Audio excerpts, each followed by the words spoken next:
அருணிமா சின்ஹாவை பற்றி நீங்கள் கேள்விப்பட்டிருப்பீர்கள். அருணிமா சின்ஹா உத்தரப்பிரதேசத்தில் இருந்த ஒரு இளம் பெண்.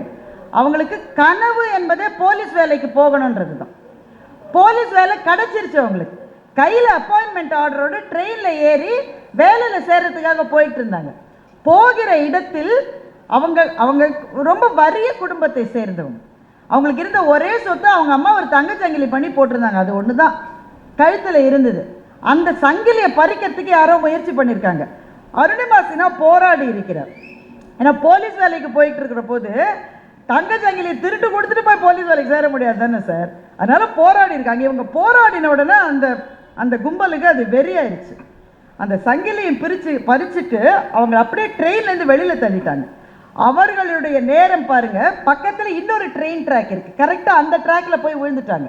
எழுந்திருக்க முடியல. அவங்க எழ முயற்சி செய்வதற்குள் அந்த ட்ராக்ல ஒரு ட்ரெயின் வந்து அவங்க கால் அப்படியே ஒன்றும் இல்லாமல் கூழா போச்சு. கால் போலீஸ் வேலைக்கு போகிற செயல் சின்ன பொண்ணு சார். ஒரு கனவு அந்த இடத்துல கூழானது. இதை நம்ம என்ன சொல்லுவோம்? விதி பாரு எவ்வளோ பயங்கரமாக இருந்திருக்கு பாரு. இப்போ அருணிமா சின்ஹாவுக்கு இந்த திருக்குறள் தெரிந்திருக்க வாய்ப்பு. அந்த திருக்குறளுக்கு பின்னாடி இருக்கிற ஸ்பிரிட் அவங்களுக்கு இருந்தது.